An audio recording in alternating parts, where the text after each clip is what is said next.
دیں گے آپ کو.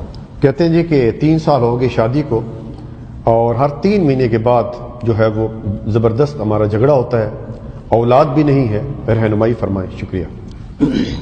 میرے بھائی پہلے تو گھروں میں جب جایا کریں نا تو سلام ضرور کیا کریں. اللہ قرآن میں فرماتے ہیں کہ جب اپنے گھروں میں جاؤ یا کسی کے گھروں میں کوئی ہو یا نہ ہو, السلام علیکم ورحمۃ اللہ کہا کرو. یہ اللہ کہتا ہے, ٹھیک ہے.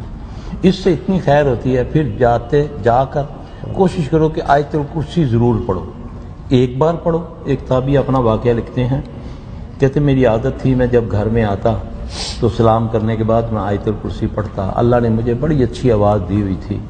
ایک دن میں آیت الکرسی پڑھ رہا ہوں تو کہیں سے کہہ کے کی آواز آتی ہے, اور آواز آتی ہے اور بس کر بس کر.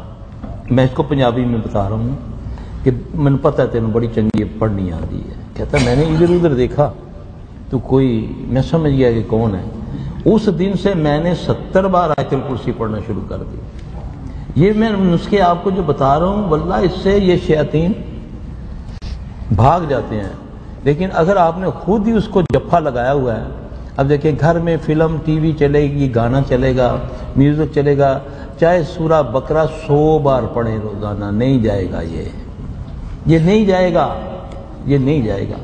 جو مرضی کر لو, یہ اس کی غذا ہے, اس کی غذا ہے. یہ ساز, یہ گانا, یہ فحاشی, یہ جھوٹ, یہ غیبت, یہ اس کو قوت دیتی ہے. یہ چیزیں ان سے بچو گے انشاءاللہ. ایک بار اللہ اکبر پڑھو گے ایسے گرتے ہیں اللہ کی مدد سے کہ دیکھنے والا باندھ کر لے کر آتے ہیں, باندھ کر لے کر آتے ہیں. بڑے بڑے زنجیروں سے جکڑے ہوتے ہیں, رسیوں سے باندھے ہوتے ہیں. الحمدللہ ایک بار اللہ اکبر کر کے اس کی آنکھوں میں آنکھیں ڈالو, گر کے ادھر جاتا ہے, اڑ کے جاتا ہے. اللہ کے فضل سے, اس کے فضل سے, اس کی رحمت سے.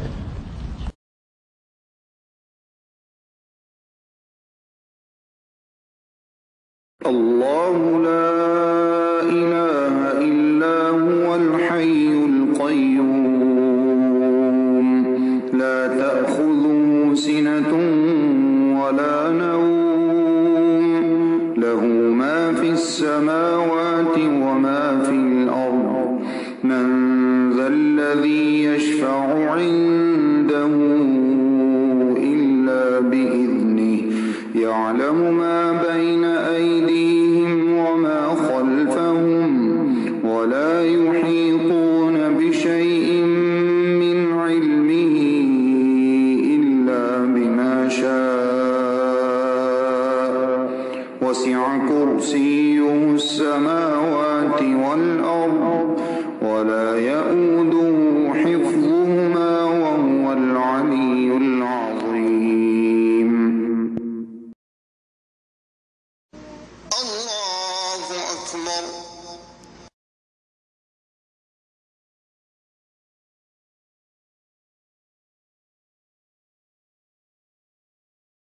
ربنا تقبل منا إنك أنت السميع العليم. اے ہمارے پروردگار ہم سے یہ خدمت قبول فرما, بے شک تو سننے والا ہے, جاننے والا ہے. ربنا واجعلنا مسلمين لك ومن ذريتنا أمة مسلمة لك وأرنا مناسكنا وتب علينا إنك أنت التواب الرحيم. اے ہمارے رب ہمیں اپنا فرما بردار بنا لے اور ہماری اولاد میں سے بھی ایک جماعت کو اپنا اطاعت گزار رکھ, اور ہمیں اپنی عبادتیں سکھا اور ہماری توبہ قبول فرما. تو ہی توبہ قبول فرمانے والا اور رحم و کرم کرنے والا ہے.